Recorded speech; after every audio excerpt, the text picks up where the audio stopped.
Welcome back to another episode of Overthinking Things That Don't Matter Very Much, or OTDMVM for short. Okay, it's a working title. We have a lot to cover today, so I'm just gonna jump right into it. Normally this is where I'd say, let's get weird with music, but to be 100% honest with you guys, we're not gonna be talking about music much at all today, so let's get weird with, physics?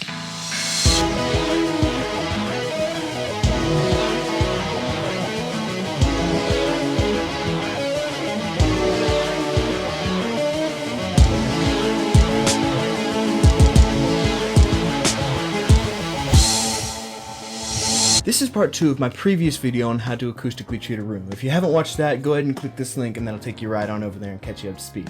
Now, for those of you who thought, nah, I don't need to watch part 1 to understand part 2, you're missing out, bro. But I suppose I'm desperate enough for views to go ahead and give you a quick recap of going on so you can understand the video. Basically, sound travels in waves. I know, I was shocked too. But sound waves are a special type of wave called longitudinal. Longitudinal waves don't move in the typical up and down wave pattern that you're used to, but instead they form pockets of really dense air called compressions, and those compressions move through space at, go figure, the speed of sound. Now in any given sound wave there's going to be lots and lots of these little compressions, and in between these compressions there's going to be pockets where there's fewer molecules and the air is less dense there. These are called the rarefactions. It's 3 syllables, despite what Titus from the previous video might think. When sound waves hit a wall, they bounce back, like a ping pong ball. And when they come back to your ears or your mic, they sound like a jumbled, messy, yucky, no good, good for nothing, stupid, smelly reverberation. To fight that, you need acoustic panels. You need to put them on all the parallel walls that are going to be near your mic. So if my mic's right here, I have acoustic panels on the walls front and back and side by side of the mic to stop these reverberations. The acoustic panels work by taking those compressions and rarefactions and turning it into friction and turning the sound energy into heat energy, dissipating the sound. To fight that, you need acoustic panels on the walls, which take the compressions and the rarefactions and through friction turns the sound energy into heat energy and diminishes the sound and gets rid of those reverberations and echoes. And then there's a fair bit about slapping a chicken. Honestly, you just need to go watch the video. Slap the chicken. Alright, so we're going to conduct a little bit of an experiment to further explain what I've been talking about. And also at the same time, I'm going to show off my superior drumming technique. Are you guys ready for it? This is going to be something you've never seen anybody do on the drums before. Give me just a second.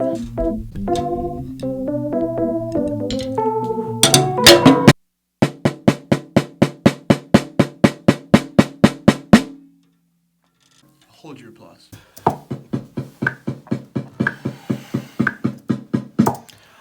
I've isolated the drums. That was stupid.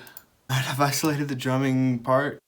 If you look at the hash marks next to the measure marks, I am going a little bit too fast.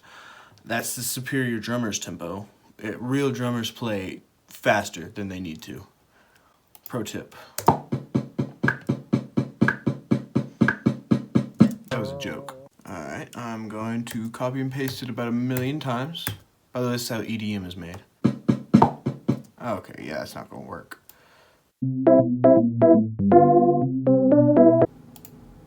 Alright, this ought to do it. The lesson here, kids, is you can always make up for bad playing with good editing. That was also a joke. And if we turn off the metronome, you won't ever be able to tell that we're playing faster than the Met. Oh, this is already so bad. So if I double the tempo, it just obviously turns into faster drums. So what we're gonna do is we're gonna pretend that each one of the snare hits is a compression and all the space between it is a rarefaction. And theoretically speaking, if we get it going up fast enough, we'll start to perceive it as a pitch. So right now, this is 120 BPM with 16th notes should be about 8 beats per second, which is nowhere near fast enough for it to sound like a pitch. We're just gonna go ahead and double it again. We're gonna put it up at 240 beats per minute. It's Still just sounds like a bunch of individual hits, so let's go ahead and double it again. We're starting to sound like something. It doesn't quite sound like what it used to. It almost is taking on pitch quality. So I'm just gonna go ahead and double it again and see what happens at, we're just gonna call it 800. It's not quite doubling it, but that ought to put us fast enough, right? I'd say yeah. Let's do 700. Hear the difference between this and this? Like, that's a clear pitch difference.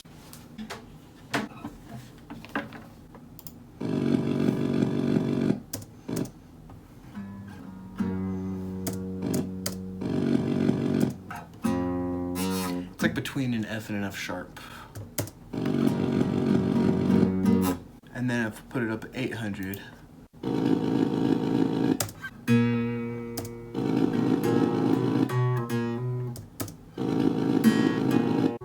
maybe like a sharp B flat.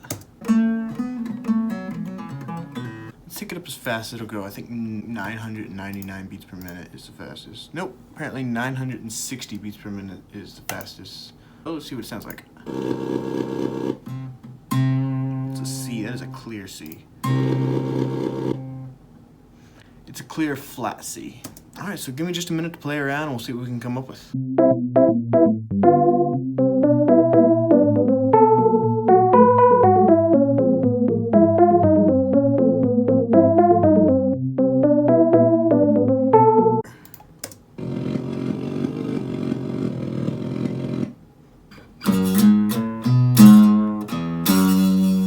It's kind of the lick.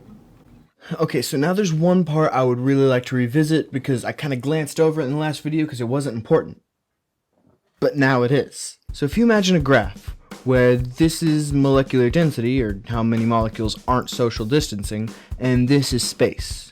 A sound wave is going to look like this as it starts at the equilibrium pressure and gets more dense for the compression and then gets less dense for the rarefaction. Note that in order to get from high to low, it has to cross the equilibrium line. That will be important later. This whole section is one wavelength. You may remember that from last time as the drunk letter Y, which I guess I'll reveal as being called lambda. Yeah, we're getting serious in this one. Now the wavelengths varies in size depending on the pitch of a note. Low notes will have a really large wavelength, whereas the higher notes will have a much smaller one. The amount of time it takes for one wavelength to pass a given point is known as the period. The frequency is how many wavelengths pass a given point in 1 second. If you know one of these, you can figure out the rest.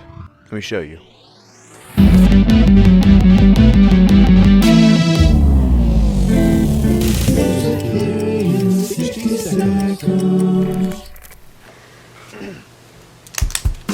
So for an example, let's use the frequency 100 Hz or 100 wavelengths per second. If you're interested, that's G1 but a little bit sharp. We want to find out what the period is. So we know that there's 100 wavelengths in 1 second, and we just want to know how long it takes for one of those wavelengths. So if you'll take a trip with me back to 9th grade algebra, and we can figure this out pretty quickly. What you have to do is divide 1 by 100 and get the answer 0.01 equals t. So 0.01 seconds is our period. Next, let's figure out what the wavelength is. But before we can find out how big it is, we have to find out how fast it's going. Luckily, Google's a thing, and it can tell us what the speed of sound is in feet per second. There we go. So we're going to write the speed of sound in the form of a ratio, or 1125.33 over 1. Compare that to wavelength over 0.01, which is our period. Cross multiply just like we did last time and find out that 11.25 feet is our wavelength. That can't be right, that's huge! It takes over 11 feet for one wavelength, and there's 100 of them happening a second, and that brings me to one of the biggest problems with treating a room. Bass frequencies are huge. Every octave you go up, the wavelength is cut in half. So if G is 100 Hz, it's not, but just to keep the numbers nice and pretty, we're going to pretend that it is. The wavelength is 11.25 feet. This one is 5.6. The next is 2.8, the next is 1.4, and the next is about 7 inches, and smaller from there. So the mid-range and high frequencies are pretty easily dealt with just using foam.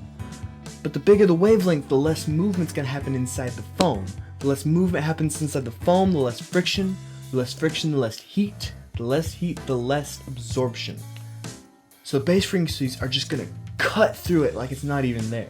Not only that, but it's going to lose less volume in the air. So where treble frequencies can bounce off a wall, hit another wall, hit the ceiling and the floor, and do all that other ninja stuff that we talked about in the last video, when it comes back to the mic, it's going to be diminished to a point where you can't hear it, or if you can hear it, it's a nice pleasing reverberation. But bass frequencies are going to bounce off the same wall, the same other wall, the same ceiling, and the same floor, and they're going to come back with so much more volume, and it's just going to be mud. Think about it this way. When you hear a song being played through a wall, what do you hear first? The bass frequencies. That's because the treble have been absorbed into the wall while the bass has just cut right through it and got into your ears. So treating your room for bass is a little bit different than just putting foam on all the parallel walls like we concluded in the last video. You have to think of it more like a sponge, sopping up as much of the sound as you possibly can before it gets to your mic. If high frequencies are like a ping pong ball, low frequencies are like a cup of coffee, or a glass of water if you'd rather. You have to put your foam in a place where the water is most pooled up, so that way you soak up as much as possible. And by the way, your foam is going to have to be a lot thicker and a lot more dense in order to do any good. So, where's the sound most pooled up? Imagine the sound waves coming out of your instrument. It's going to come out of all sides in the shape of a sphere, right? So the sound that's going to hit the walls first is the walls that are closest to you. And the ones that are going to hit last is the corners. And it's going to bounce off the other walls and bounce into the corners from multiple angles. So that's where you're going to have the most sound pooled up. Think about it this way. You're dropping a pebble into a square pool. The ripples are going to be most intense in the corners. Enter bass traps. The bass traps are stupid expensive, and I'm a musician, so I have no money. If you can afford it, I highly recommend just getting real professional bass traps. But if not, that's fine. We can build some.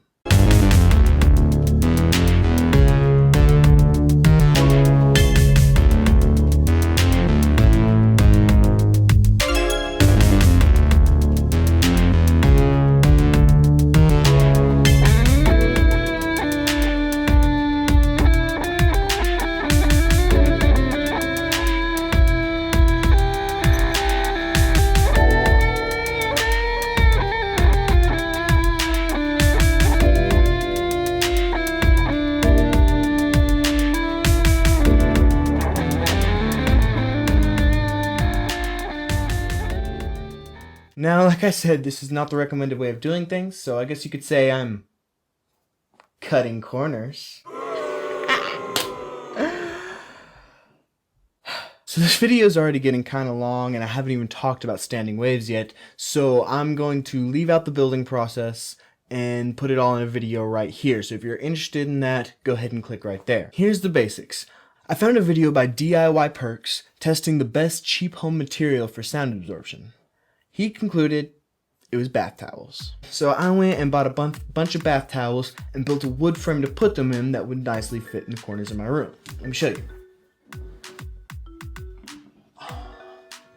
Here we are. I left a little bit of space between the back of the panel and the back of the padding, so there's just some empty space behind my panel. There's a reason for this, which I will get into if you watch this video. The thickness of the bath towels and the porous nature of them do a good job of mimicking the open-celled foam. If you watched the last video, you know what I'm talking about. If not, I told you, you're missing out, bro. Now, there's one more thing we need to be thinking about. Give me a sec.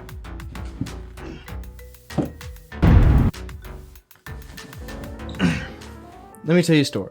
Not too long ago, my fiance and I took a trip to Branson, and while we were there, we visited the Branson Aquarium. It looks like it's being attacked by a giant octopus. It's pretty friggin' cool. Anyway, while I was there, I noticed they had some little tunnels for children to crawl through that went under the fish tank so the kids could get a different angle of the fish and have something to do while they were there. It's for children. For just children. Like 12 and under. Definitely not for adults. So while I was in there playing in the tunnels like a toddler, I was humming along to the song they had playing over the loudspeakers. Whenever I hit a specific note, the whole tunnel lit up with sound, and I was taken back because I was barely humming under my breath, barely audible at all until I hit that one specific note. That was a standing wave. What's a standing wave?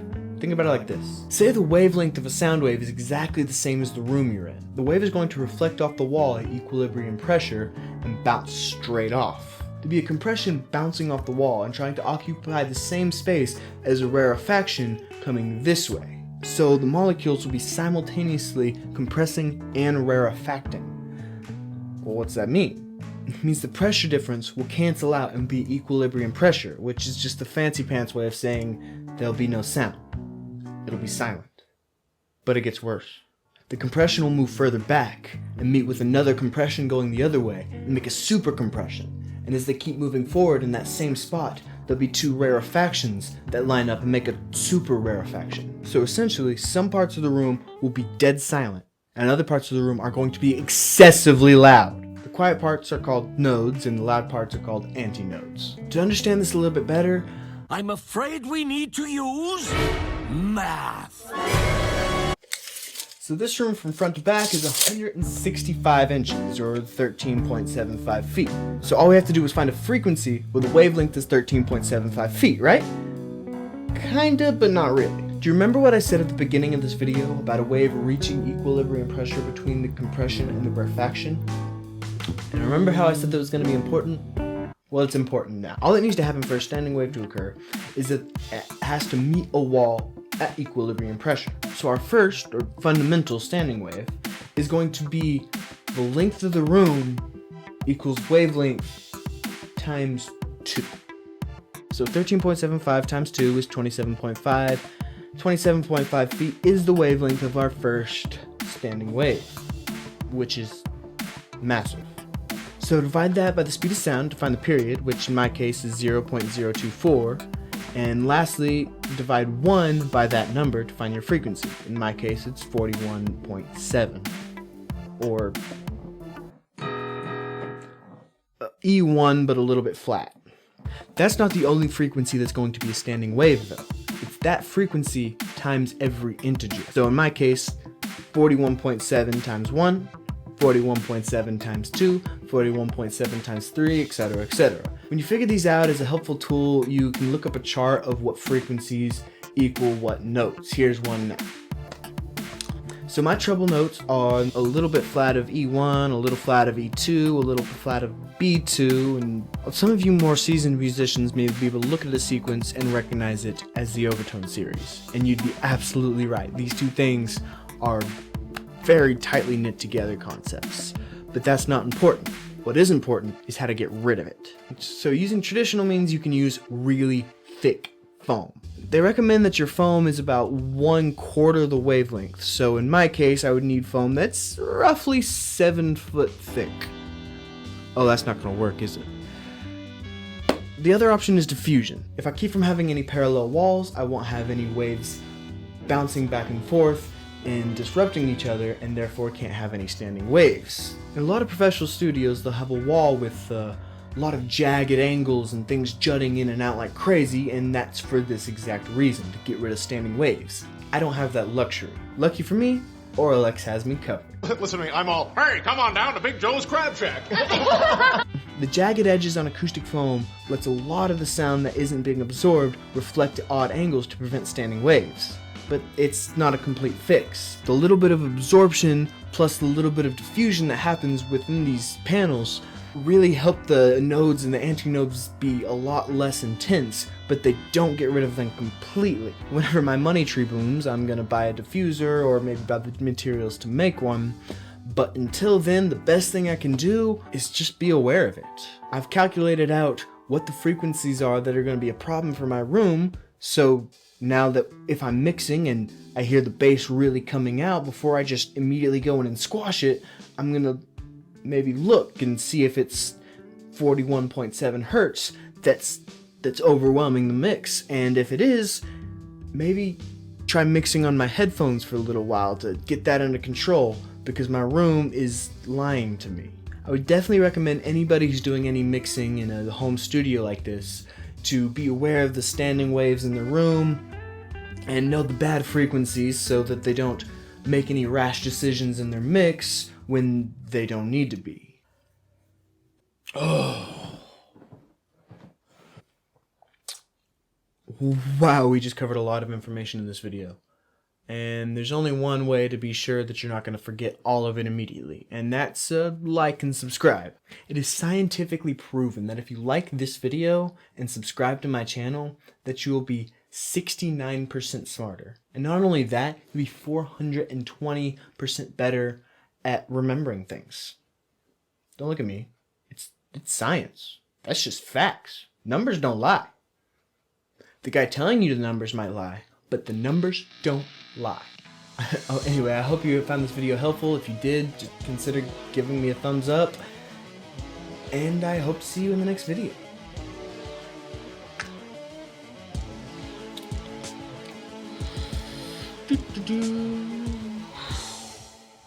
Okay, bye.